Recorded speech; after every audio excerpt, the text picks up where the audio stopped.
Welcome to the Becoming a Streamer podcast by Pipeline, where we sit down with your favorite streamers and learn more about where they're at today and how they got there. My name is Stone Mountain 64, your host and co-founder of Pipeline. Today we are joined by Adiofreak, full-time content creator streaming over 8 hours a day, every day, no days off. He's been streaming for 2 years and is closing in on 150,000 followers over on Facebook. He went from never watching any content, streams, or even considering it to now 2 years in. You can find him at facebook.com/Adiofreak. That's spelled ADIOFREAK 8996. Check him out and enjoy this conversation because it's a great one. First of all, I got to say, thank you for joining in on the podcast today, man. I'm really excited.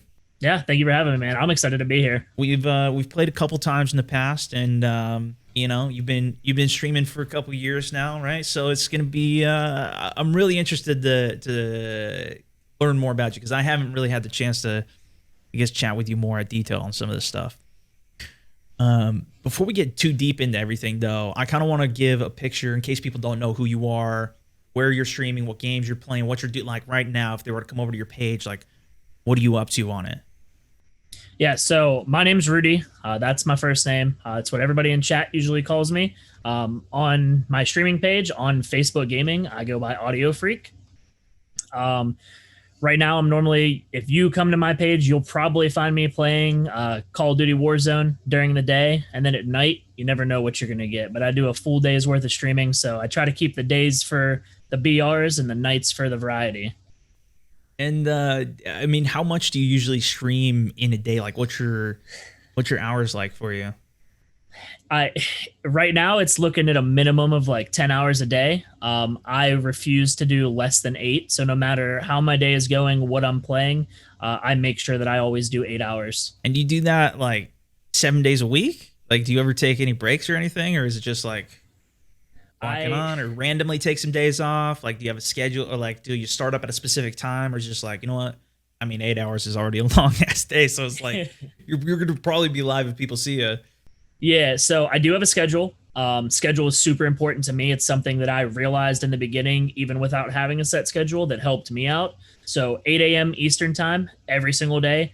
Within plus or minus 10 minutes from that time, I am live, and I go from 8 until 4 unless, somebody gets off. Like, I'm usually playing with friends or other creators. So like around that, but somewhere between 3 and 4 p.m., I get off, I take a break, and, I break until about 8 p.m. Eastern. And that's when I start my variety stuff. That is a full schedule. And then like, okay, so, and did you mention, do you take days off at all? No. No off days? Just I did. When we get further into this, I'll explain to you more why, but I don't take off days in general because like I did all the partying. I did all the I did a lot of stuff in my life, and we'll talk about that when we get to that part, but just to keep it on this, like, I don't take days off because I'm very focused right now.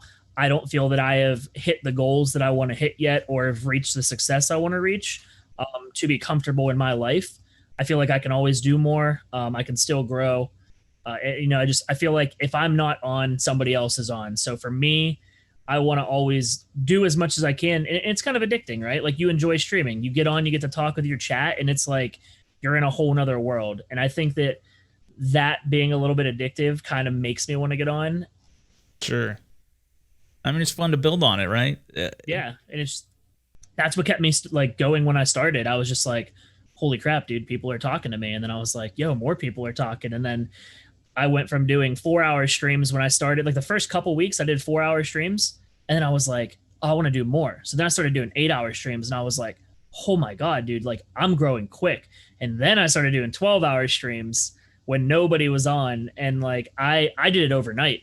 When Facebook started, there was so much going on that big creators were the spotlight. So for me to get noticed, for me to have my moment, I streamed while everybody was sleeping. And there's a night crowd. There's a large night crowd for streaming that people don't know about. And so that was like my breakthrough, was being able to take that night crew to grow my brand and reputation, to get my name out there. And that was when I got partnered with Facebook because of that, in just 3 months. Wow. So how long have you been streaming for in general? So I've been streaming for 2 years. It was 2 years at the end of June. I started right at the end of June in 2018. And before you got into like even streaming in general, like were you watching other streams? Were you trying to stream or like make videos, or like did you have a mindset for like wanting to get into all of this stuff? Like were you doing anything even similar to any of this before you Not got into streaming, right? Yeah, so not even a little bit. Streaming was never something I even imagined doing, thought about doing anything. I didn't even watch YouTubers, videos, streamers, anything. The most streaming I watched was I play Xbox with my friends all the time. That was like, I've been a big gamer since I was a kid. I've had all the consoles growing up, like going to yard sales, getting new games, getting consoles. Like that was my childhood. And like my parents would be at work, so I'd go to work with them and I'd play, like they ran their own business, and I'd sit in the back room and I'd play on my Sega and Nintendo and stuff. So for me, like I was just always gaming, and that was my way of connecting with people because I couldn't get places. So I just didn't watch stuff. And the most that I did watch was when I was on Xbox, I'm like, oh, a new game came out. Cool, let me boot up Beam, because it was Beam at the time. And I'm like, oh, okay.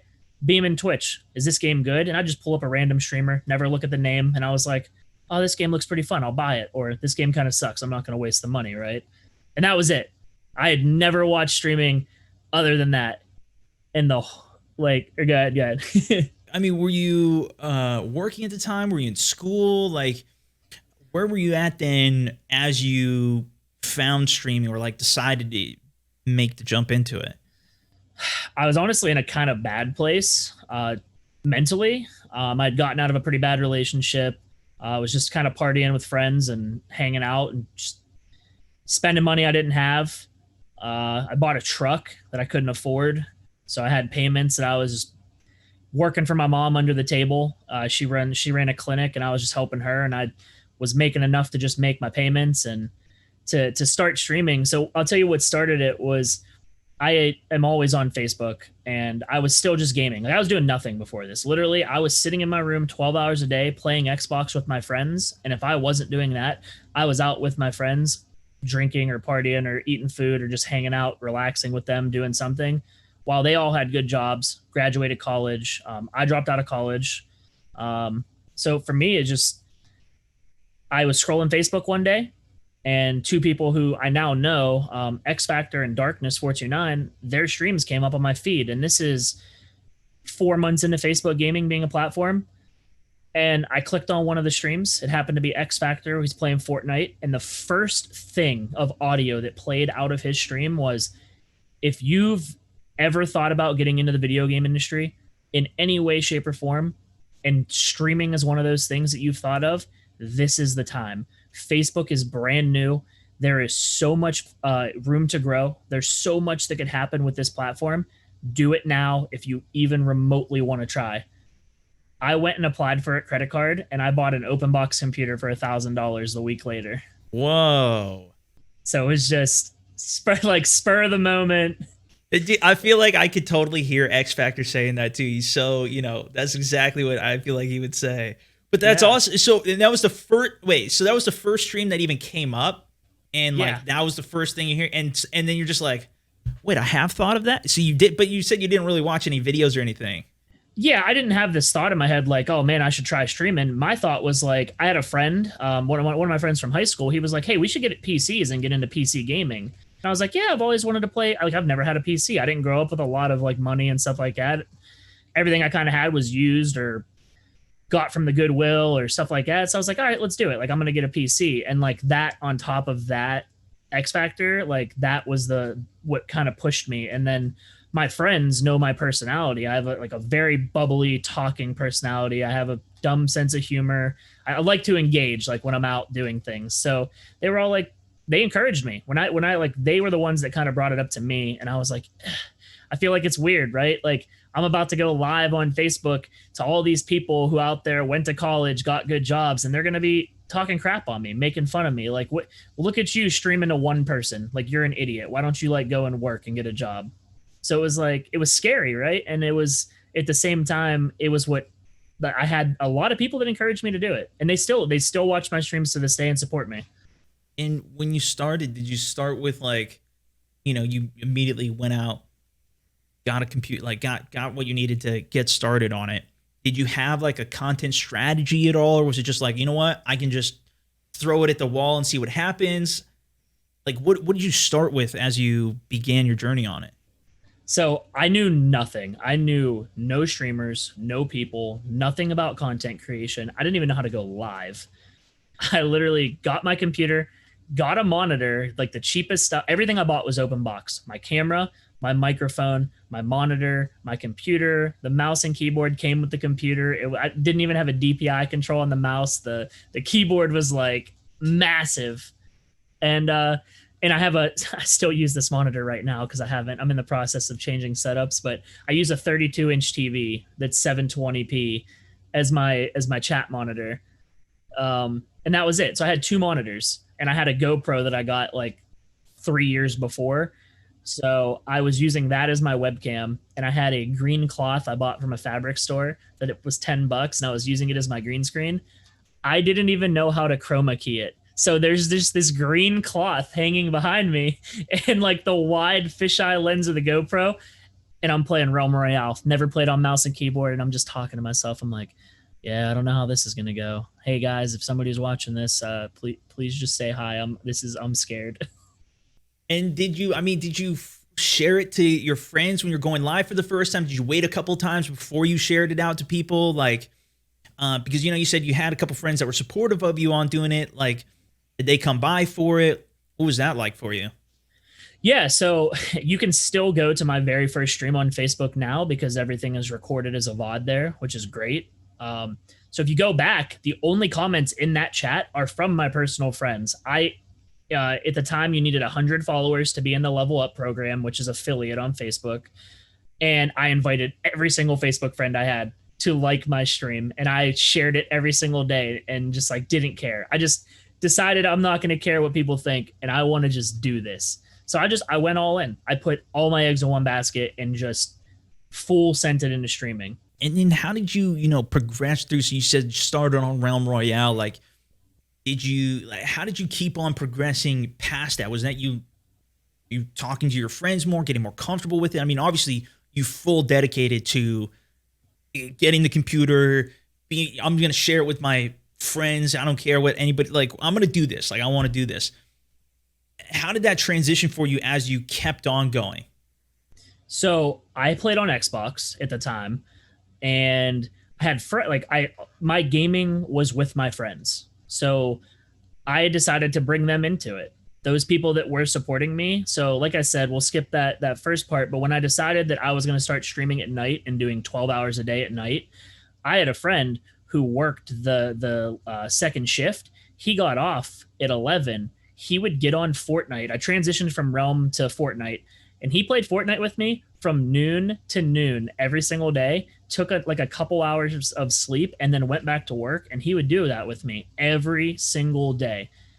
And at that point, when I started getting viewers, I had a couple people who were in my chat every day that just really liked the content, and I liked engaging with them. So they came to play with me. They were good at the game. They were fun to like have content around. And my content is, I want you to feel like you're a part of my friends group. So when you come in, like, it's me joking around with my friends or like, making fun of them or just having a good time with friends. And I want you in chat to be a part of that. Like, you come in here, and if you feel secluded in real life or just like you don't have a place, or you're, just all this stuff going on, I want you to come into my stream and feel like you found like, oh my God, dude, I want to hang out here and like talk to these people. This is so funny. So my content was my life, and it still is now, but that was what was my stuff. It was real. Like, you get realness when you come to my stream. And was that like you said you brought people in so like people would come into your stream and you'd invite them to play with you as well in the content? Yep. So viewers would come in, and like I'd be like, hey, like, playing by myself right now. Does somebody like want to come in and just play? And like, people wanted to play. So they and it wasn't just like doing viewer games, right? Hey, you get a turn, you get a turn. People would join in, and they play the whole stream, because I was just looking for somebody so I didn't have to play by myself. And the longer you could play, the better. And I had a couple viewers who were on every night, and they just became a part of the content. That's awesome. And when you switched over to Fortnite, like, Was that like when Fortnite was very first coming out and booming? Was that like, Fortnite had already been around for a while? Like, how was that for you? It had been out for a little while. I think it was season 3 that I started playing Fortnite in. I was normally playing like PUBG on Xbox with friends, and that was my extent. I actually wasn't good at Fortnite. I just had a lot of fun playing it, and people enjoyed watching it. And like when I started, all I could think about was Fortnite was the biggest watched game at the time. Everybody on Facebook was streaming Fortnite. That's where all the viewers were. And while it started off as a hobby, when you think about it with the business mind, like there are games that are popular. That'll always be how it is, like BR games are what's popular right now and they do well. And when we talk about content, that's why I stream the way I stream. I know BR does well. I have fun with Call of Duty. I do Call of Duty during the day. And then what I do is I try to retain that viewership. I try to, the game brings people into your stream, but it's your job to make them stay. They should stay for you. They should never be there for the game. Those people will come and go, but the people that stay there, that is your community. So I take those people that come in for Call of Duty, tell them what I'm about. Hopefully they enjoy what's going on. And then when I do my variety at night, the streams are usually a little bit smaller, but they're more intimate. I get to talk to my community, grow the relationship with each individual person who's in there. And that's my method right now, is do that portion of my day with really good big streams and then take it and honestly, doing variety brings a lot more people from what I've seen in who are into gaming, because on Facebook you just get random people. They're not gamers, right? On other platforms you have gamers going out of their way to find a game. On Facebook, so many people in my community have never even picked up a controller or played a game in their life. They come in because they like the banter and they feel at home. That's awesome. That is an incredible feat of community by itself. I'd say, and as you've been going through this, I guess, like, is there anything that's stood out to you as, I think you mentioned something earlier, but like as a bigger break for you, something that really stood out? Maybe even it's a couple things. Like a video blowing up or event or anything. I mean, I met you at an event before. Obviously, that was probably the most significant part of your career right now. Just kidding. It's a huge part. Got to shake your hand. Yeah, so I would say it's a couple things. First and foremost, I got partnered 3 months into streaming on Facebook, and everybody has a different path, but for me, I put in 12 hours a day, 7 days a week when I started to see growth, and I dedicated myself to that. I'm a very lazy person. And for me to actually want to get out of bed every day and know that, like, hey, I could actually do this, I started to believe in myself, and seeing other people believe in me pushed me more. So my first big break, I would say, was getting partnered, because at this point, I still don't know anybody. I'd met a couple creators, who are literally my friends today. Dadbod Gaming. He streams on Facebook as well. He was one of the first people I met through another creator on Facebook named Mighty, and we were all playing Fortnite. Dadbod, who I would consider my best friend, we didn't like each other at first. And I think it's super funny that we're at the point that we are now, because when people think of one of us, they correlate that with the other person. But I felt like that was a break for me, because there were creators who, how many messages do you get from people that just want to play games, right? Like, especially at your size, and you can't answer all your messages, but a lot of people are just like, hey, can I play with you? Hey, can I play with you? And creators do that too. But you had that block of people who were known in the industry. They were the biggest people on the platform. And it was kind of hard to crack into that circle of people and network. Networking is one of the hardest things in this industry, because it's hard to tell when people genuinely want to be your friend or they're looking for a handout. So you had this chunk of secluded off people who were the top performers. And then there was us. We were like the misfits, but we were doing very well. We were organic on Facebook. We didn't have followings anywhere else. We all started from zero, and we just started our own little group. But instead of keeping that group closed off, I created my Discord server. And that is when I think that was a big breakthrough for myself and others. We used my Discord server as a hub. So everybody was welcome. If you were another streamer on Facebook and you were in my chat, The thing was everybody just said join Audio's Discord, and that was it. So that was a big break for me, finding a consistent group of people to play with.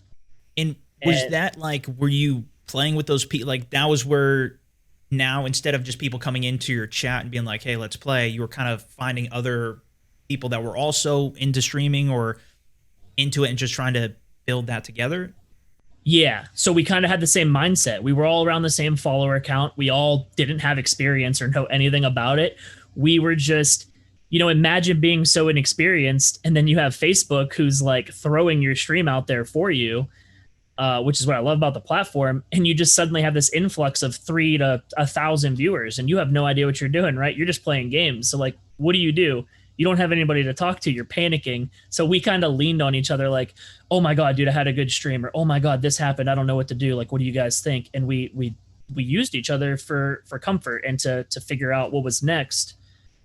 And that kind of put us out there. People started to know who we were a little bit. And I'm not talking like the big creators, but like other people on Facebook knew who we were. So you had like this next tier of creators up who like were the first organic partners from Facebook, which is like Wicked and Fab TV and Dimes. And I knew who they were. I watched Wick a lot because before I started streaming at night, he was a late night streamer, and I'd be in bed like on my phone, and he was always there. So I started off by like just engaging in his community. I would ask him questions or hang out. I thought the community was awesome. Like it was what I wanted to watch. The humor was there. Like everything was good. So I had networked with him a little bit, but like not played with him. And so like my second break was in Fortnite. Fab killed me in a game.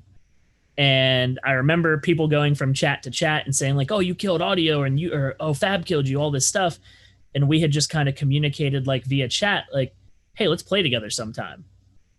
And that was when I played with them. So I had played with Wick, Fab, and Dimes, who were like the big dogs. And I was like, holy crap, dude, like, is this happening? Like, I'm kind of geeking out, because I don't know anybody. So like, this is like, hey, I'm making new friends. And then like, we're playing with people and they're all kind of fangirling. And we're just like, holy crap, dude, like this is it.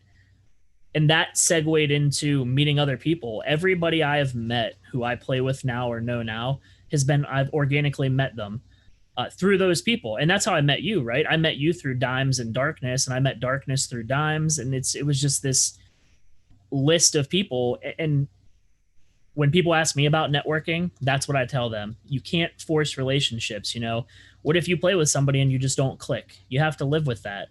You can still be their friend. You can still watch their streams, still hang out. But like, if I play with you, right, for instance, and we don't have a good time, why would I ask to play again? Or why would you ask me to play again? And it's no hard feelings. It's just like, if it's not there, it's not there.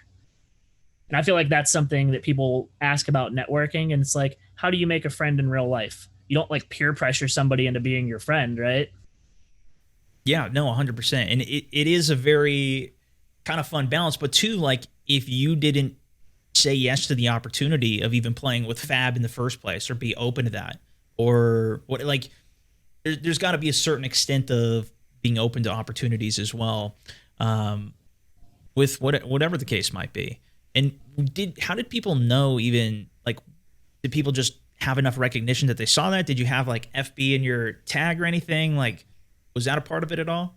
It was literally just recognition. Like, I had done enough on the platform for a few people to know who I was. And like, we geeked too, because we were like, oh my God, that's Fab and Wick in them. And we were like, oh man. And then that was when, people leave your chat to go to their chat. And the fact that Fab knew who I was like, oh my God, dude, like Fab knows who I was, who's like one of my best friends right now. Like, I'm in a group chat with him. Like, he's texting me while we're here. It's like, but yeah, I think that was a big breaking point for me, because I feel like that was the first crack at that bubble that was the people who were kind of standoffish about letting people in for the wrong reasons. So, and that was that's something I do now for other creators. I don't want them to feel how I felt when I started out. Everybody is very closed off, or people don't want to give their advice on how they made it because they don't want somebody else to make it. but there's room for everybody, especially on Facebook. So for me, I'll tell you exactly what I did to get to where I am now. It might not work for you, but I'll tell you about it, you know? Yeah, no, and there's so much valuable insight in all of this. And so as you've been doing everything, right? As you've been going through it over the years, I mean, 2 years now, that's extremely impressive. I mean, overall, I mean, how has your strategy changed though? Because even 2 years is a very long time at the same time. But how has your strategy changed? So like, you're not really playing Fortnite now. You're playing Warzone. Still battle royale. Like, did that factor into it? Like, how has your game shifts happened as you've been going through that? Like, how has your strategy changed as you've been going through it? So the biggest thing for me was I felt that playing Fortnite, while it was good for viewership, building a community around one single game, when you start to try something else, you'll notice a hard dip. And you'll also notice a little bit of like toxicity where people are like, I only watch you for this game.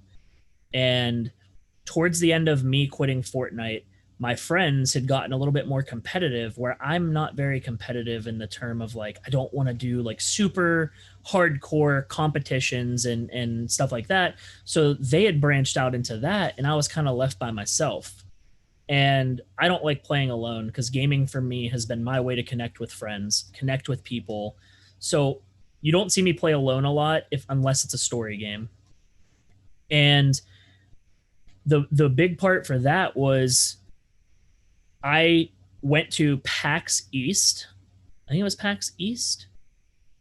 Yeah, which is where I met you for the first time. But I'd also met a lot of creators. Apex was coming out around that time when I quit Fortnite, that beginning of 2019 it was, I think. Eight. Yeah, so that was coming, that was out. And I was like, you know what? I've met some creators who were newer to the platform, and I was like, I want to switch games because I was actively not having fun with Fortnite. I was staring at my viewer count, and I was like talking about it on stream. Man, nobody wants to watch me. This sucks. My streams used to be so good. Like this sucks. People hate me. Miserable. And nobody wants to watch that, first of all. So pro tip there, if you take anything away from this, do not talk about that and worry about that stuff. Please just focus on the content. So I cold turkey quit Fortnite. My entire community up to this point, 60,000 people from zero watched me play Fortnite. And I just quit and I went to Apex. I went from averaging anywhere from 500 viewers to 1,500 viewers to 40 after an entire year of hard work. And I loved every second of it. But before all that, I was in a dark place. When I was in that dark place of wanting to quit, I was literally going to quit streaming. I felt like I was done. I was miserable. And Dadbod, who again, I said is like always was there for me, he texted me and said, listen, man, I'm watching your streams at night and it is the worst experience of my life. And I love that. I love constructive criticism. Please tell me if like, especially from a good source, like that's, I mean, that could be valuable. Yeah. So he told me, dude, like this sucks. You're miserable. People know you're miserable. You're talking about being miserable. And that's like, people watch streams to get away from that. So he's sitting there telling me this and like, I'm a little bit mad, but at the same time, I'm like, damn, dude, like you're kind of right. And that was when I just stopped caring because I knew I had to start over. And when I started over, I wasn't going to make that same mistake. So I did that same schedule. I still did night shift and I started with Apex with 40 people. And I knew from growing before that it was going to take me a while. And with my friends' support and people still pushing me, I went from 40. And then a month later, it was 60. And then a month later, it was 150. And then a month later, it was 400. And then, you know, as the months went on, I built this community. But while doing that, instead of sticking just to one game, I mixed that variety in. I told people I did this wrong the first time. I don't want to be just a BR streamer. I don't want to be just an Apex streamer. And if you want to watch something else, I would tell people the day before, hey, tonight I'm doing this. And even with those smaller streams, I just wanted to make sure that mentally I was happy because it's exhausting and people see that. You're on camera all day. And even though like you're getting that realness, you can see that exhaustion of me trying to do a little bit more than I should. So I did Apex And I built my community around that and variety, and everything got back to normal. I started thriving again. I networked a lot more, and now we're into Call of Duty, and that's skyrocketed not only me but tons of people are just thriving with Call of Duty, and that's what got me into today. Is like I said before, I do that 8 hour block of Call of Duty, super crazy streams. I've had record breaking streams like personally for myself in the last 2 weeks, and and then at night I do variety. And I remember doing variety streams to 20 people. The fact that like 2 to 500 people, even 1,000 show up for some of these games now makes me not only happy for myself, but the platform and the communities. Seeing people want to watch this other type of game gives me so much hope for the future, because I can tell you this right now from BR streamers, nobody wants to just be a BR streamer. We are all gamers at heart, and whether it's, whether you just like FPS games or not, you do want to play different stuff. And doing that as a streamer when it's still your job, there are things that work for business and there are things that work for pleasure. It's finding the bridge between the two that's important. That is awesome. Yeah, and when you're doing this too, like I even see now, at least the description of your page is literally on all your streams is like the variety streamer who's mostly playing Call of Duty. Like, so is that something that you're like, you talk about other games as you're playing Call of Duty or whatever? Like, are you bringing in other aspects? Is that something that you're consciously working on now? Yeah, so I tell people actively, like if they're new or somebody asks, a lot of people ask like, do you play other stuff? But like, we'll win a game in Call of Duty. A lot of people are hanging out, and I'm like, hey guys, like this is my schedule. I normally play Call of Duty, but at night, you guys want to see something different, something weird, something you've never seen before.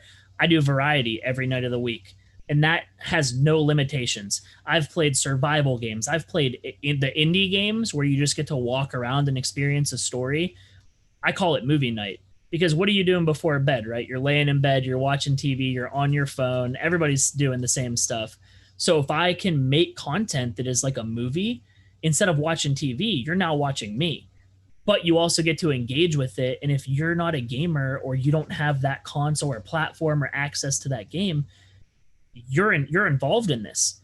And me as the streamer, I'm actually more happy streaming stuff like that, because when I have a reaction to something in the game, I look over at my other monitor and I'm like, chat, no way. And then everybody has their opinion on it, and it's just like, boom, it's so much more enjoyable for me.